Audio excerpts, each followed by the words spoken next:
Hi guys and welcome to C'est La Poire. If you want to know what's hot right now in the fashion world, then you've tuned into the right channel. Street Style, we speak to Magnus Ronning, model, about his views on street style and more about him and his fashion influences.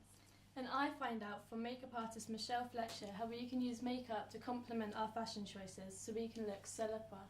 Jerome talks to Fashion Retail Academy student Francesca Shaw about what she studies and why she chose to take this fashion career path for any of you fashion crazy lot out there that might be interested in pursuing a career in fashion. Right, let's go.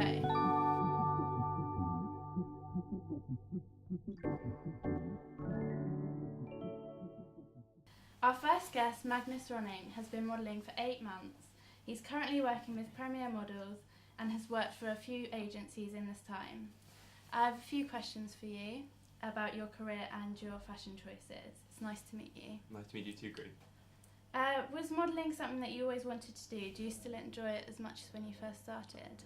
I mean, it's always a thought that I've had, but you really have to get into it and really try it before you know if you like it or not. And there are some aspects which I like and some which I don't, because it's a hard industry, a lot of competition, and it's emotionally hard as well sometimes. Yeah. Did you think you would be as successful as you have been? I think successful is quite an overstatement, but I'm definitely enjoying what I'm doing, and right now it's more of a hobby because I'm focusing more on my studies. Yeah.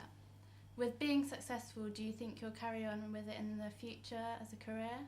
I mean, if I become successful, I'd like to try it out, go full time, but it really depends on the chances you get, and to be successful, I think you need to live from it. Yeah. Because otherwise you're gonna have to do a part-time job on the side, and you're not successful then, I guess. Yeah. Modelling gives you a chance to model a variety of different clothes. Are you comfortable in all the clothes that you model? I think you need to be comfortable in whatever the designers put you in, because you need to make the clothes look good. Yeah. And I think I've started to become more and more. I think I've become very confident in whatever clothes I wear, unless you put me in a dress. But when it comes to your personal style, do you think you take influence from the clothes that you model? I definitely think I take a lot of influence. Whenever you try new clothes, you think, how can I put this into my everyday wear, and how can I wear sandals and baggy trousers, whatever. Yeah, it's definitely influenced me. So, you know, street style, like people are putting their fashion onto social media sites such as Instagram. Do you think this is a good platform for them to show their style, and do you think it's good to take influence from it? I think it's definitely a good thing, because if you give clothes to the social media guys on Instagram, they can show how they would wear it, and overall you get a lot of publicity for the brands and the people on Instagram who can end up living from it. And with street style, you often see people wearing on the street and then to the catwalk, and vice versa. So whatever's on the catwalk, you wear it the next season. Yeah. Do you think it's important to look good and be fashionable? I mean, it's definitely a good thing to look good in fashion, because it is your job, and without coming out as a douche, you do get paid to look good. Yeah. So it's definitely important. Yeah. Models are known for becoming obsessed with the way they look. I mean, it's quite a harsh statement, but it's partially true, because you always think how you look, and do I look good in these clothes? Do I need to lose a bit of weight, put a bit of weight on? So, I mean, you do become a bit obsessed with yourself, definitely. Well, thank you for taking the time to come and speak to us today. Of course. Thank you very much. Now, Jerome has been visiting Fran over in London at the Fashion Retail Academy. Over to you, Jerome.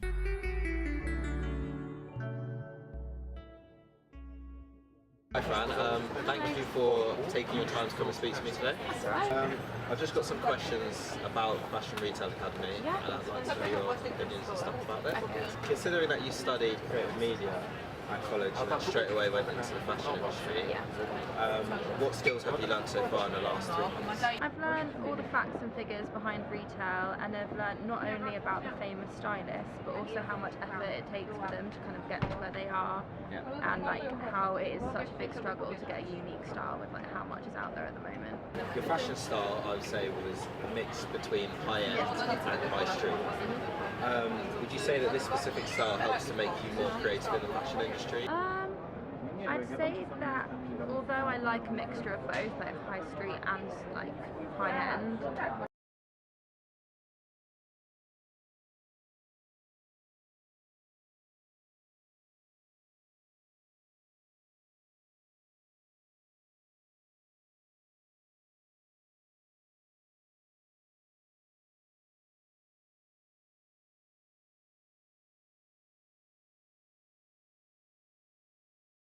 had like a keen interest in fashion for a long time, like probably longer than media, so it'd be good if I could kind of incorporate my 2 years at college with my time at the Fashion Retail Academy to maybe do fashion media, something in the long run. What were your daily tasks that you had to do while you were at London Retail Academy?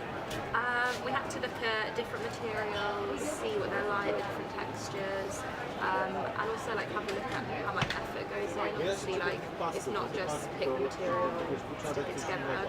You have to look at the history of the fashion, what trends are coming back in, and just it is more difficult than everybody thinks. What are the topics you look at in general? You look at all kind of high street retail and the trends that are always going around, like the basics of fashion.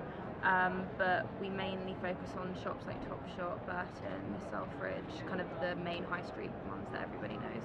Okay, well, thank you very much for meeting me today, That's right. and you've helped me out a lot. Thank you very much.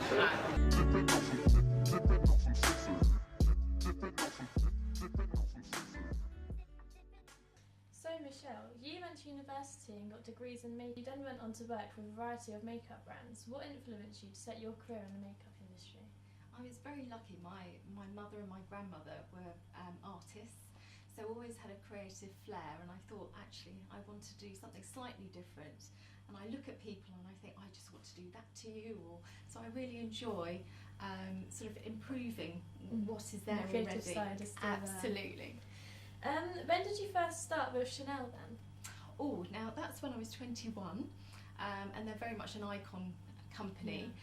And it was wonderful. They sort of really took you on master classes, so they would have their own little extra bits that when you sort of look at someone you would sort of focus on, like your lovely eyeliner now, very sort of no, it's a very lovely image.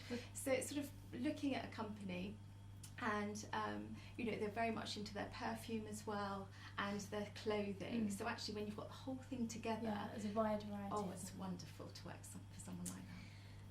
So then you didn't only just work for Chanel, but you also worked for Lancôme and Estée Lauder as well. All three very impressive brands.